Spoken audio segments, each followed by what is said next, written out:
السلام علیکم ناظرین آپ نے سنا ہوگا 2023 میں معاہدہ لوزان ختم ہو جائے گا اور ترکی پر لگائی گئی 100 سالہ پابندیاں بھی ختم ہو جائیں گی، اور یہ بھی امید ظاہر کی جا رہی ہے کہ ترکی کی جانب سے دوبارہ نظام خلافت عثمانیہ کی بحال کی جائے گی۔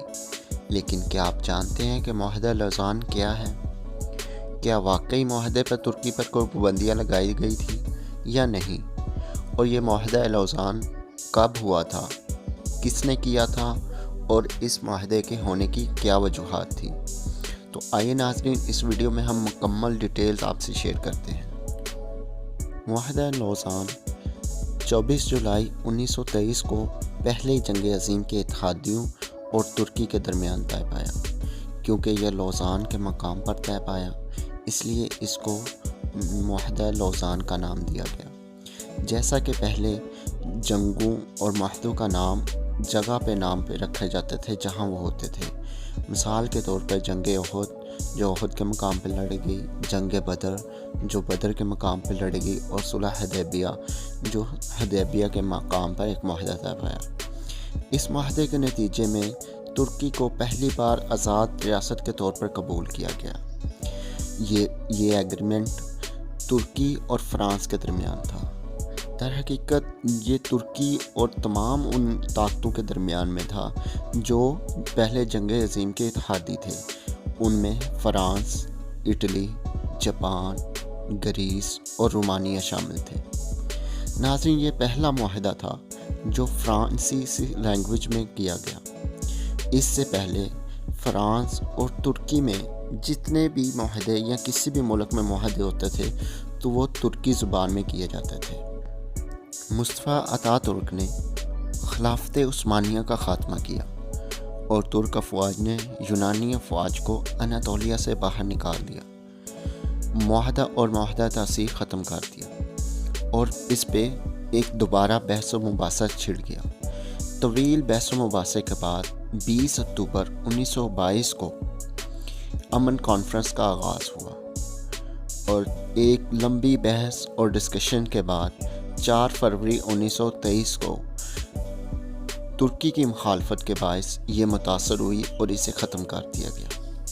23 اپریل کو دوبارہ آغاز ہوا، اور ترکی کی شدید مخالفت کے بعد اور طویل مذاکرات کے بعد 24 جولائی کو 8 منتھ کی بحث و مباحثے کے بعد ایک معاہدہ لوزان طے پایا۔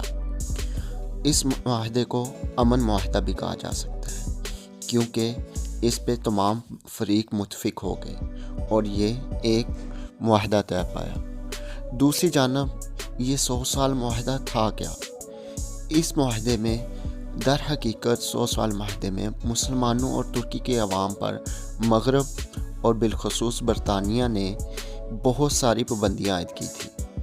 برطانیہ نے ایسا ایک پھندہ تیار کیا تھا جس سے مسلمانوں اور ترک عوام کے ہاتھ پاؤں باندھ دیے تھے۔ 2023 میں جب یہ معاہدہ اپنے 100 سال مکمل کر لے گا تو اس کی ظالمانہ شرائط ترکی پہ ختم ہو جائیں گے، اور اس لیے آپ نے ترک صدر طیب اردوان کو کئی بار یہ کہتے سنا ہوگا کہ 2023 کے بعد ایک نیا ترکی سامنے آئے گا۔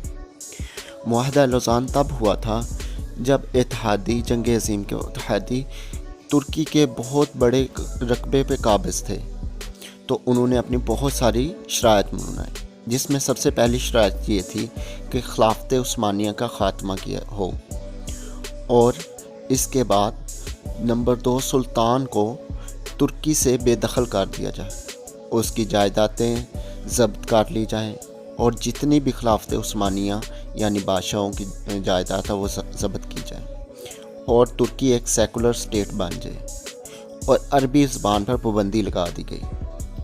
ترکی پیٹرول کی ڈرلنگ نہیں کر سکتا، اور فاسفورس کو عالمی سمندر تسلیم کیا جائے، اور یہاں سے گزرنے والے تمام بحری جہازوں سے ترکی کوئی ٹیکس نہیں لے گا۔ لیکن ناظرین یہاں میں ایک چیز آپ کو بتاتا چلوں، ترکی اپنی ضرورت کے مطابق پیٹرول کے لیے ڈرلنگ کر رہا ہے، لیکن وہ اس سے ایک حد سے زیادہ ڈرلنگ نہیں کر سکتا۔ سوئس کنال کے بارے میں تو آپ لوگوں نے سنا ہوگا، جو دنیا کی تجارت میں ریڑھ کی ہڈی کی حیثیت رکھتی ہے۔ وہی حیثیت بحر فاسفورس کو حاصل ہے۔